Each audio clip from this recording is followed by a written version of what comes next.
Hello beautiful souls, welcome back to another video on Starseed Academy. My name is Jenny. So today I have a really interesting topic for you. This was highly requested and keeps coming up, and it's sleep paralysis. So everybody is so curious about why this happens, but the thing is, it's not rare. It happens to everyone. And you can actually go through phases in your life where it's more common. Like I had a phase as a teenager where it just happened like every single night. And then it kind of doesn't happen for a while. And so you've got to start to wonder, like, what's going on there? What's happening during that time?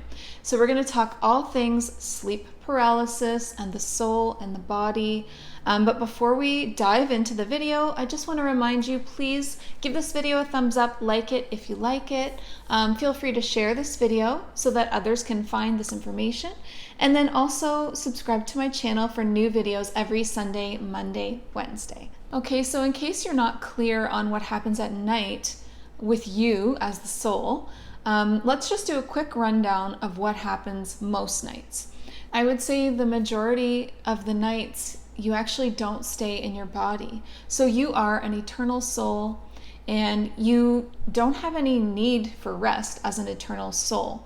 The body needs rest, the mind needs rest, of course, but the soul doesn't have those needs. And so it often will just continue on at night and participate in like adventures, missions, healing, meetings. Like it's endless, the possibilities of what you could be doing, living out parallel timelines like I do so many times, where you just like arrive in the lifetime of another person and you just live out like a regular day. So all of that happens because the body is asleep. It's basically in dormant mode, it's resting, it's revitalizing itself, it's taking care of business, cleaning cells, all of that. The mind is at rest as well. So where's the consciousness? The consciousness is not a part of the body. It's a part of the soul, and so you take it with you when you go each night. And so the human term dreams is really just a word to say your soul memories. Like those are your soul memories from that nighttime, that experience. And, you know, it can be very real, like it can be because sometimes it's symbolic, but sometimes it's actually exactly what happened. So you could actually have memories of, like what I was saying before, like going and living these lifetimes, or having meetings, or doing a healing session, or something like that. Or you could have like a really symbolic dream. And when it comes back into the body in a symbolic way, that is your soul, like giving the mind something to chew on, like giving you the symbolic essence of what happened that night, or maybe even a message, because we get messages and guidance from our dreams as well. And this is all coming from our soul, our pure soul, which is our higher self, right? So it can talk to you in many ways, including symbology and including messages, guidance, and dreams. Like when you have a dream about either a stranger or someone that you know, and they give you like a profound message in the dream. They just start talking, you're having this great conversation. So that's why dream journaling is really, really cool as well. I'm not great at it because I remember my dream and then I think I'll remember and then I fall back asleep and I always forget. So, but dream journaling is like you capture the essence of it before you forget. So when you wake up like in the wee hours of the morning, you have like a book or even a recorder where you could speak into, and you take the notes quickly of what happened that night in your dream. And then it's something that you can look back on like oracle cards, like a reading, because there's messages in there for you. So it's super cool. And like a very important time for the soul. The soul, I believe, would just feel so heavy, overwhelmed, dense, living in the 3D construct, human body, dense, the entire time, like 24 hours a day, right? So that's why we need that rest. And that's why we also get like really emotional when we're tired. We just need to put the body in for recharge, and we need the soul to go have a vacation or a break or something, right? And sometimes we're doing things that are difficult in the astral realms, like a lot of starseeds are in these like battles, and they're using their love and their compassion and their forgiveness as tools to kind of bring back light into different parts of the universe. And so maybe that doesn't sound like a vacation, but it really is for our souls. They love high vibrational, higher realms, astral realms. It's much more of a free way to live and be. So sleep paralysis comes into play if the body starts to wake up and the soul isn't fully back inside yet. So that sounds crazy. How can that happen? But our souls are very powerful, and they have like a very wide range of like an auric field where the energy can reach and touch. So if you're, on your way back to your body and you're in, 2D, which is just below 3D, or 4D, like close by, your body's going to start to sense and almost pick up some of that consciousness again, but it's foggy. It's not clear. It's not fully you. You're not fully back, but your body starts to stir. If your body begins to wake up and the soul is not back in it yet, you will be paralyzed. You will experience paralysis.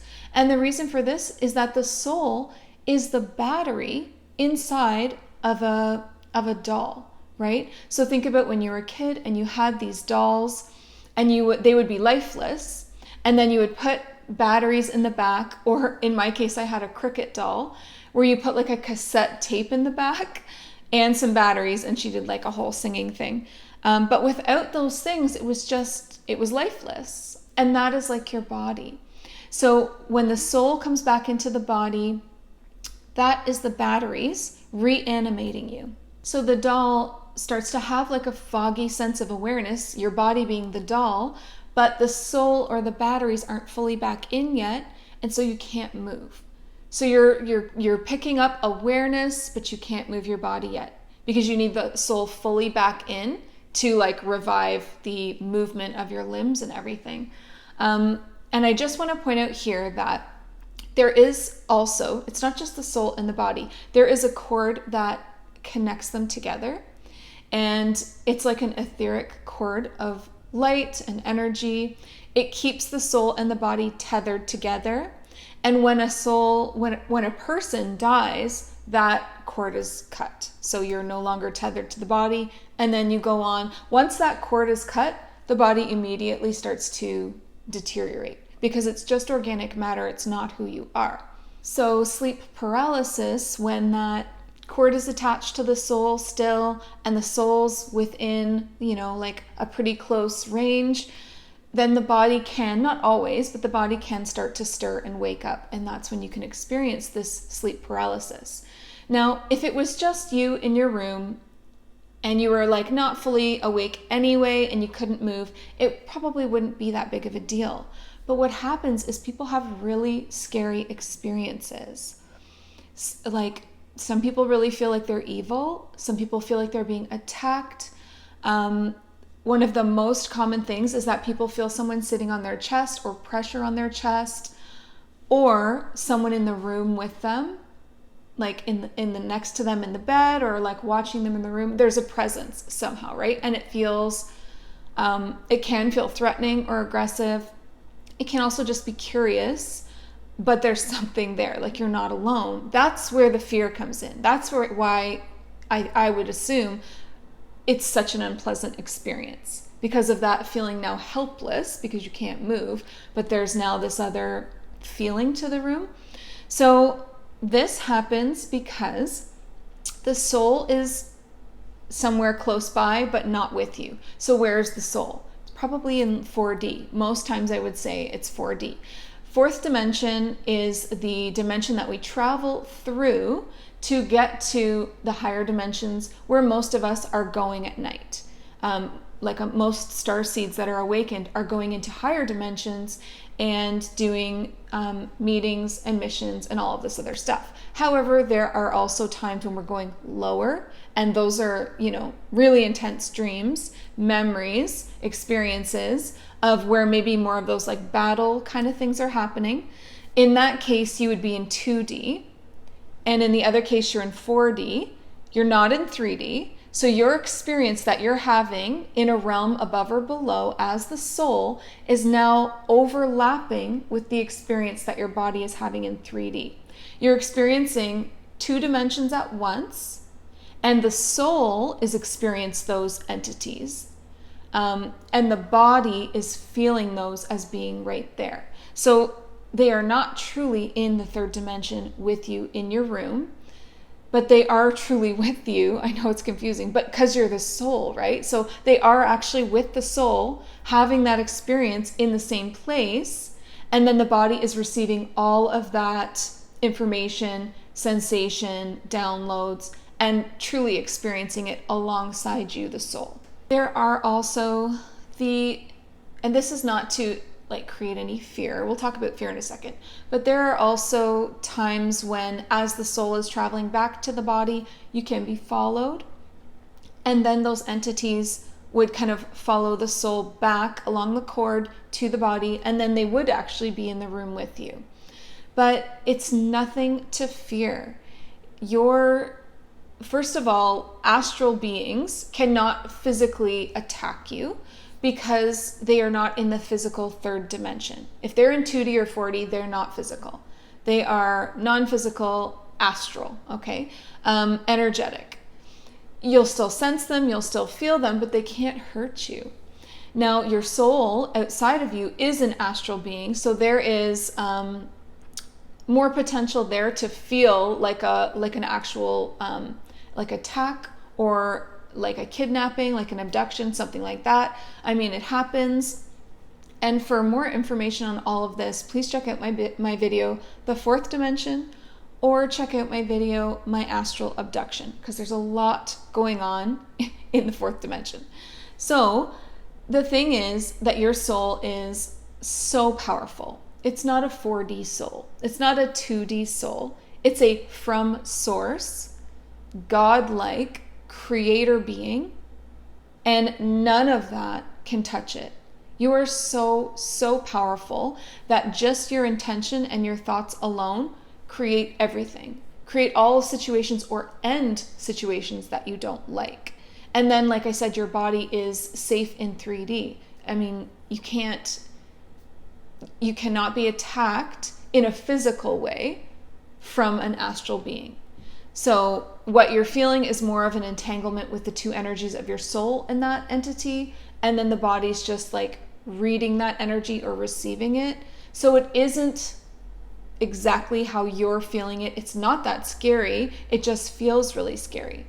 So here's what you can do if it's become uncomfortable or if it's happening a lot. You need to get into a place where you have repeated this enough times that it becomes first nature, second nature to you. You need to turn your attention to love and compassion for whatever being is around you. Stepping into a higher frequency like love demagnetizes that being from your soul.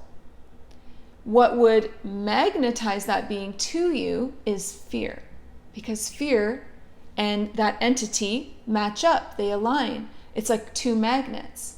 So that is why it's so important to overcome fear, raise your vibration up into love, and that being naturally, it falls away. So it's like 2 magnets together, sticky.